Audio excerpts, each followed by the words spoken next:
Hello and welcome to Frank Skinner On Demand, the show where I find out what's happening, as they used to say, on BBC iPlayer. But I can't find out just by looking. I need someone who says stuff and advises me. And this week it's the marvellous Joe Lycett. These two sort of roughly 14-year-old lads tried to mug me. They came up to me and they went, "Give us your wallet." And I went, "No." I don't know where I got the confidence from, but I just went, "I've got a knife." And I sort of did because I'd just been to Lakeland, so I did. But it wasn't a knife, it was a pizza wheel, so... I didn't stab them, I cut them into 8 neat slices. It was fine. Joe. Hello. Thank you for coming and joining me at this... it's a hotel. Yes. Well, it's my great pleasure to be here in the games room Yes. of a hotel. Yes, we've had to take down the ping pong table. Okay. Who'd Do you have play a thought? lot of ping pong? I had an outdoor ping pong table in my garden Right. in the glory days. Yeah. We used to play. It was illuminated, so we would play till 2 and 3 in the morning, shirts off. It was like my version of Fight Club, but much gentler. But I haven't really got a thing like that yet. I'm in the process of buying a house. I still live with my parents, and I'm trying to work out what my kind of frivolous purchase will be, because I've been accruing sort of things for the house over the last few what you months. have a bottom drawer? Well, no, I've got a...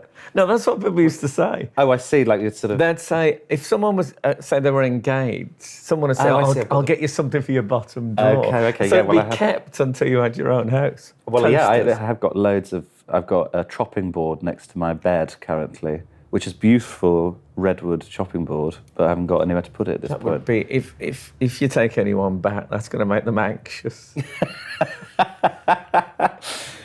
Yeah, I suppose so. Yeah, I wouldn't want to, if I, casually went back with someone I met and then there was a chopping board by the side of the bed, I'd think the worst. I think my parents would be very confused if you came down in the morning Yeah, exactly. Well, I could have just wearing one of my jumpers. I'd like that. I could have just Can come we home. just do it for the joke, just as a kind of final thing before I move into my house? Just Okay. Do you think your parents would know who I was? Yeah, they said to say hello. Oh, did they? I mean, That's nice. I think they won't because be you're quite from so friendly Birmingham- when I've got your jumper on. No, I think And they'd nothing like it. else. No, not that close to the chopping block. No, gosh. God I'd be forbid. dicing with death, as they say. Yeah. So anyway, what's your first choice, Joe?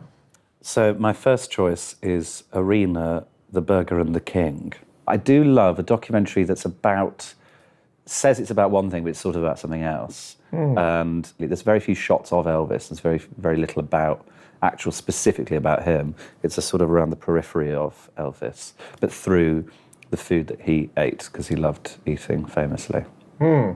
So let's have a look at a clip from The Burger and the King. Elvis, when he was at Humes High School, for instance, the story goes that he was kicked off the football team because of long sideburns, but that's not true. And I talked to both of the football coaches, and he came to both of them the same day and told them, "Coach, I'm quitting the team because I'm hungry. And the reason I'm hungry is because I used to work after school to make my lunch money, and now playing football after school, I don't have a job. When I don't have a job, I don't have money. When I don't have money, I don't eat. And so I got to leave."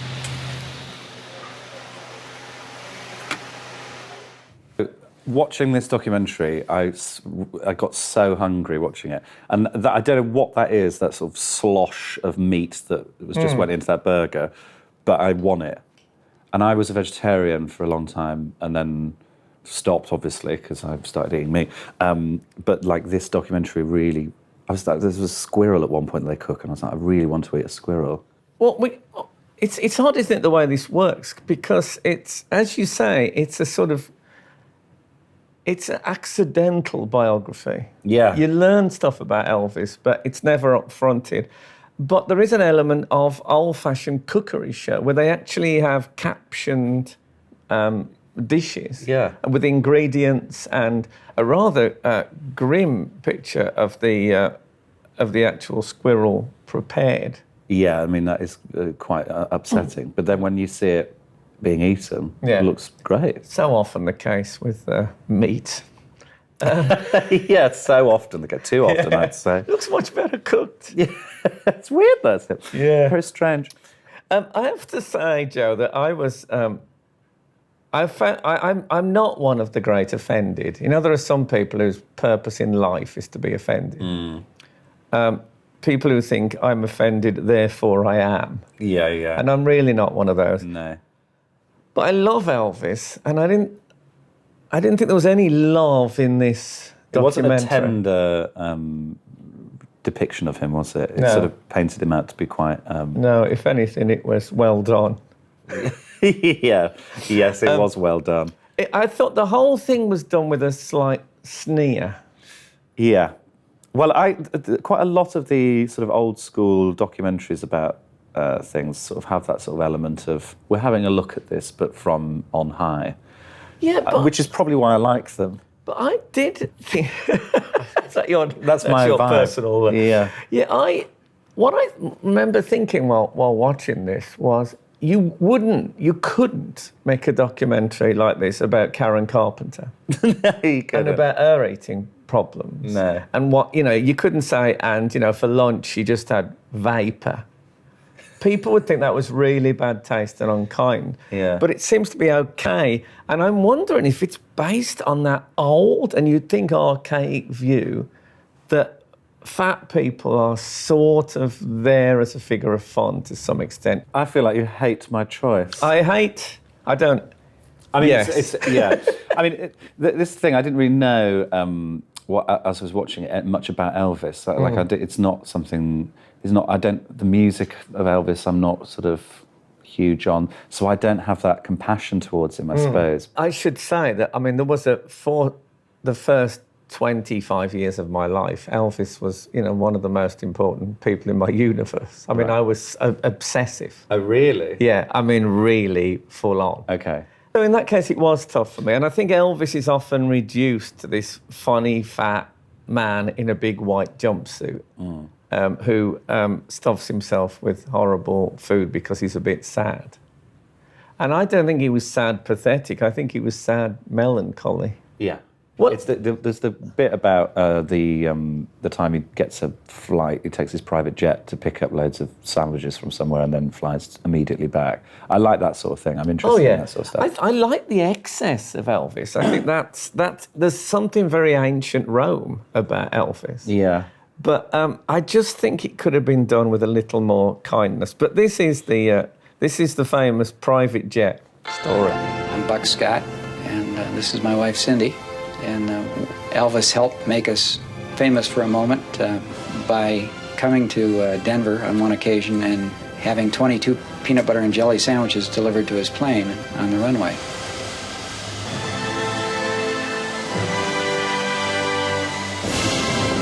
It's called Fool's Gold on the menu, and it was his favorite sandwich. There's somewhere in the neighborhood of 42,000 calories in a peanut butter and jelly sandwich, most of them fat. Again, I'm really hungry. Yeah. Looking at that. But I ate an hour ago.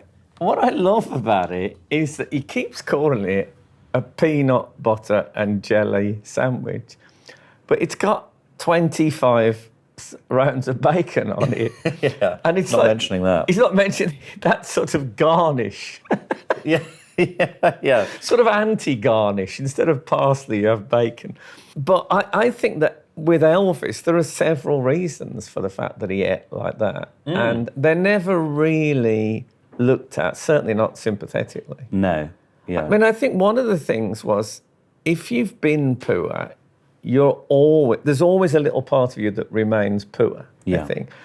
And Elvis might have thought, look, all my life I've had to be deprived of things. Now I'm rich. Now I'm the king. I just have what I want. Yeah.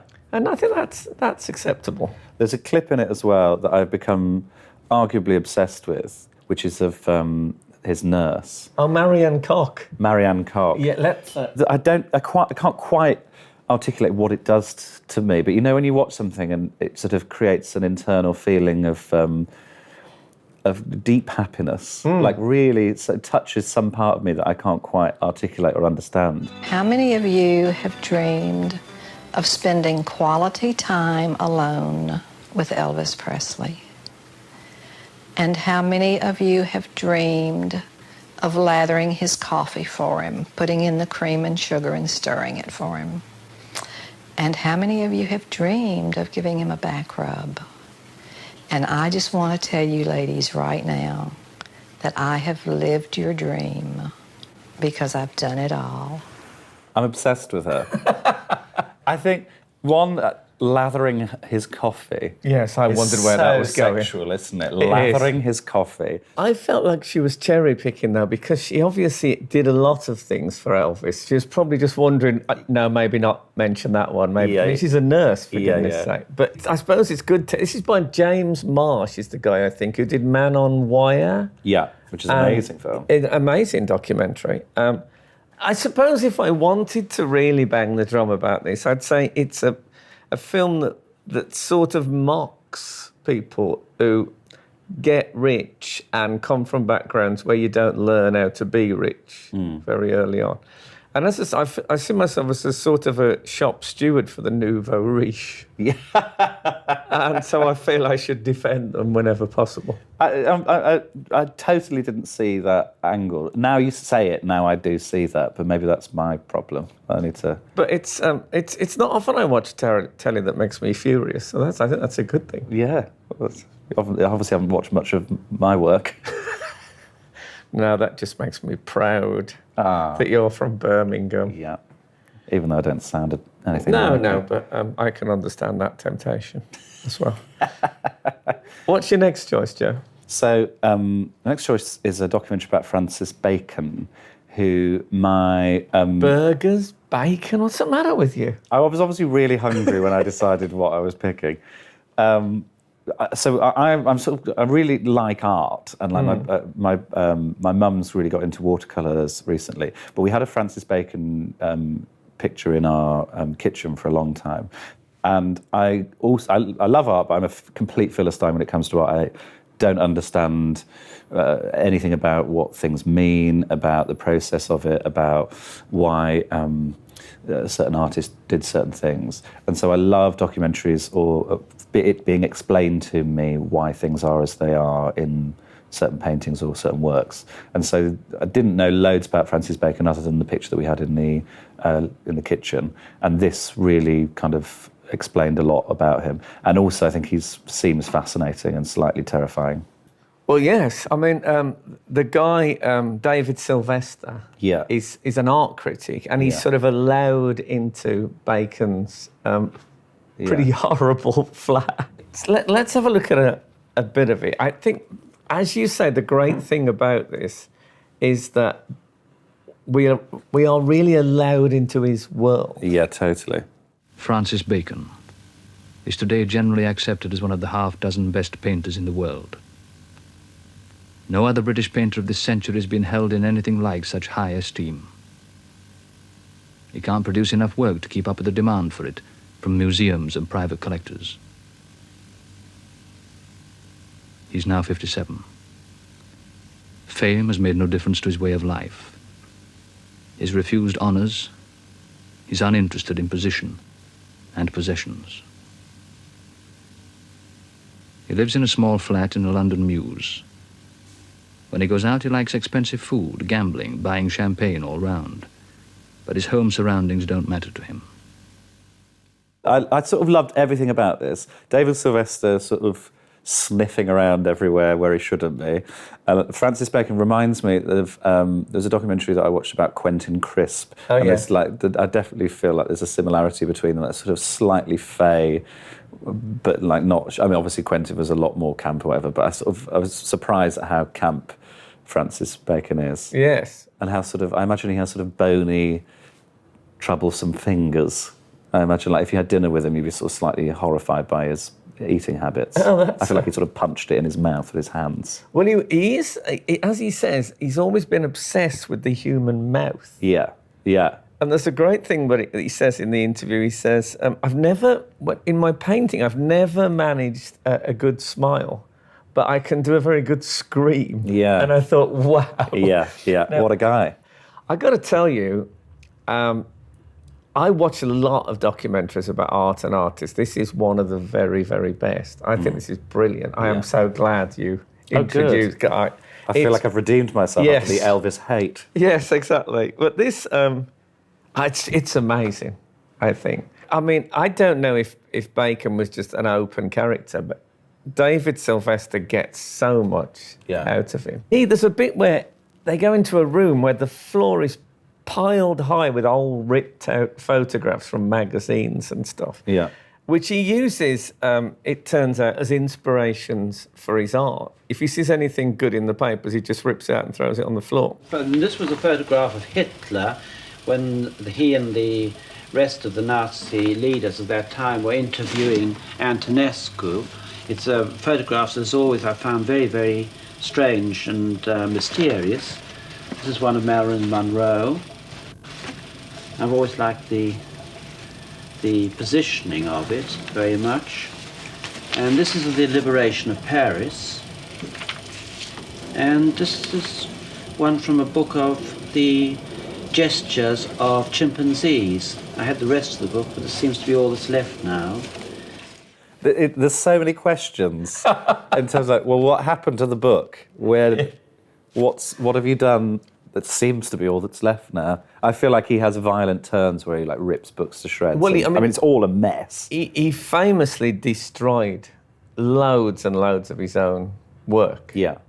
The other thing I like about this is something like 2.5 minutes in, they just show you some close-ups of his work with this really disturbing music. And you're like this, and it goes on, and it's great. They just trust the work to be good enough, even in black and white, to keep you gripped, and absolutely.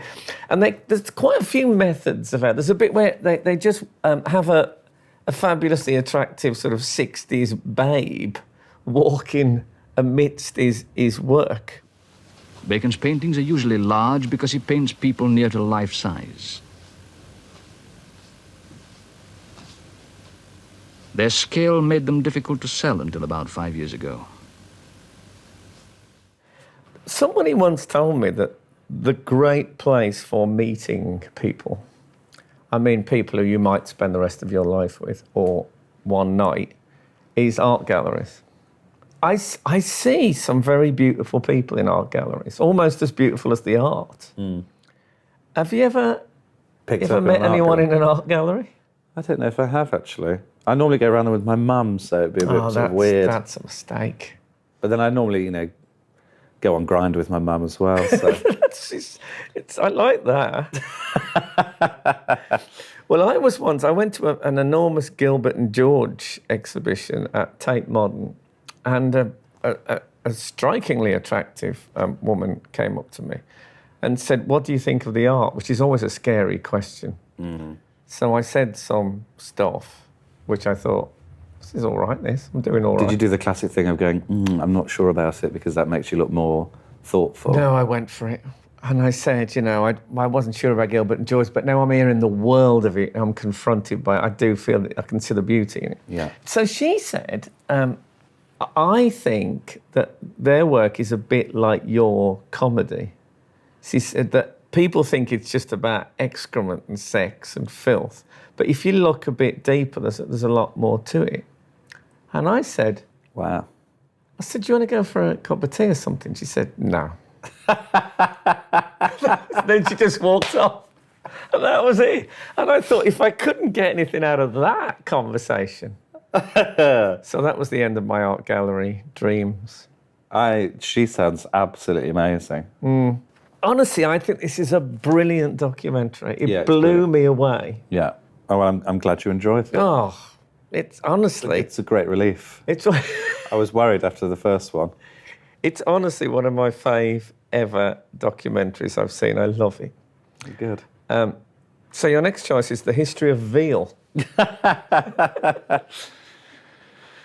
Yes, my next choice is Unsolved, which is The Boy Who Disappeared, it's called, which is a BBC Three documentary. And there's loads of things that I like about it. I love that it's in short little snippets. Each episode is 15 minutes. But also it taps into great love of crime, mysteries, true crime stuff. Yeah, it's in the tradition, isn't it, of these like podcasts like Serial and stuff like that. Yeah, it is. So true crime has become, especially the reinvestigation of cases has become quite a hot topic. Yeah.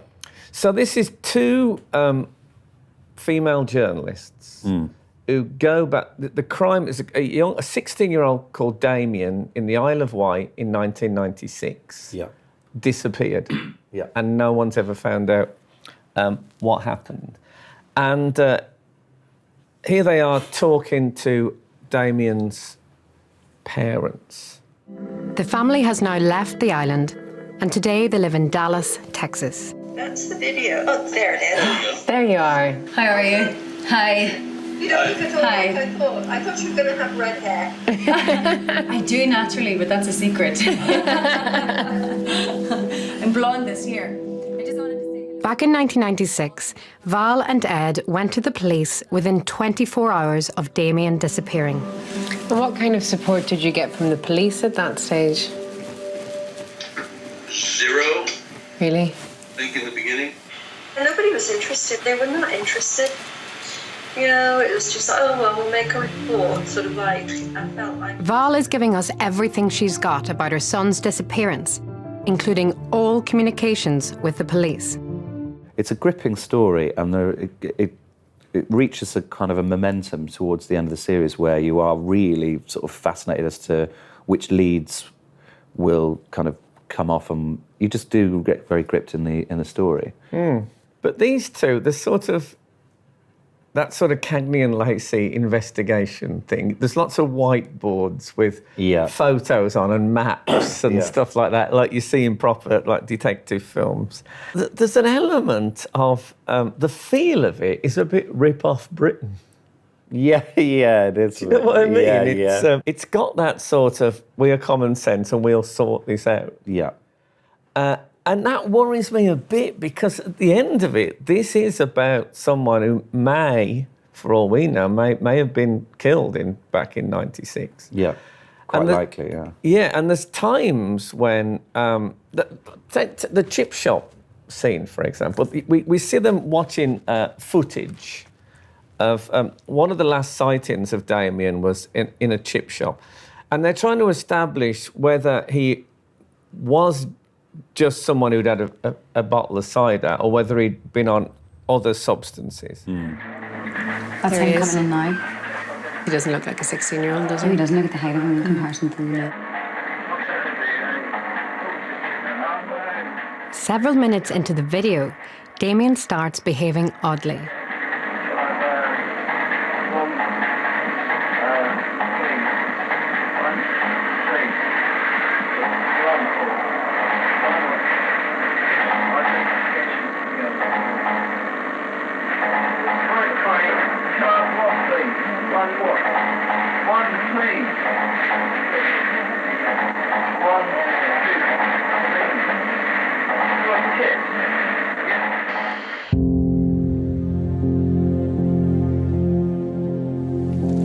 First guy we need to talk to is the guy who owns the chip shop. Yeah, well, that's probably a good idea, isn't it? Yeah, Don't but speak also to anybody else. Chewing the pen. I got hungry watching that again as well. What, for writing materials? I love pens. You see, when I watched that, it made me really sad because he's such a young kid for a start off. And also, when he keeps saying please like that, the guy says, one what? And he thinks he's been reprimanded for his manners, like kids are. And he says, please, one please. Oh, God, it's so tragic, that. Yeah. It really, I could cry. And I know they're supposed to be journalists sorting the case out, but there seems to be no acknowledgement of that. And I wonder if it's just a bit too businesslike for my liking. A kid who can hardly speak. You're so tender when you watch these things, aren't you? So really thoughtful about what people are thinking. Well, look, I'm obviously a callous, horrible person. But, you know, there's room for all of us. There is. I sort of feel like it's sort of, you presume anyway, it's a boy's gone missing, that's sad enough, and then actually they do need to come in with a sort of business angle. Maybe that's true. But I'm very, very happy the BBC Three are taking even bigger risks than they used to in the past. It seems to be quite current, as you say, like the serial thing and Making a Murder and those sorts of shows which are very popular. It's good that they're doing that and doing it in a way that's accessible to younger people. Do you think that part of the idea is that younger people will watch this and think, I need to be a bit more careful about who I hang around with? A little bit, maybe, yeah. Or maybe just don't go to the Isle of Wight. Yeah. Watch out for chopping boards bedside. That would be my advice. It's good advice. Yeah. So what's your next choice, Joe? My next choice is Frank Skinner On Demand iPlayer show. This show. I was told that this was going to be your choice, and I'm braced for the worst. Why have you chosen that, Joe? I'm fascinated by it as a programme because it's quite meta, this programme. It's talking about a thing whilst being on the thing. I think it's summed up in a clip from a recent episode with Ricky Wilson, where you asked Ricky Wilson, do you watch iPlayer? And then he proceeds to explain what iPlayer is whilst on a programme about iPlayer on the iPlayer. And I was just watching it going, I feel like I'm in some sort of David Lynch-based... Is that actually what happened? I mean, the clip has been prepared at your instruction. So do you? Are you an iPlayer enthusiast, Ricky? Well, here's the thing. Yes and no. I travel abroad a lot. You can't use it outside of the country. And then, so when I come home, obviously, I've missed a lot. There's the iPlayer for you. Yeah. I can catch up on things. Yeah. I just love that's happened. It's a lovely tone to it. It's a nice thing. I watch it. Look, I mean, it's nearing its end, I'll be honest with you. It hasn't been recommissioned. This feels like a retrospective, as it probably should. Well, I also wanted to make the show even more meta. Yes, I think you're right. It's sort of pretty high on the meta rating already. I mean, I think I really like the programme. I think it's brilliant. I think I'm great on it.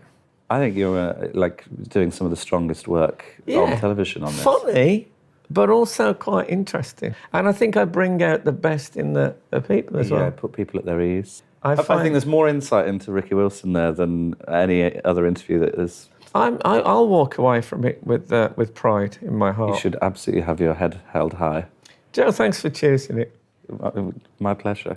And thanks for coming today. I think they've been very interesting choices. As you know, one of them I despise, but that's also good. I wasn't just... No, it's because you're tetchy about Elvis. Yeah, exactly. You've got to look after those you love. Documentary and not as how you made it out to be. Well, I wouldn't go so fast. It's a good documentary if you like cruelty, and I know you like it a little bit. Yeah, a little bit, yeah. A lot. Okay.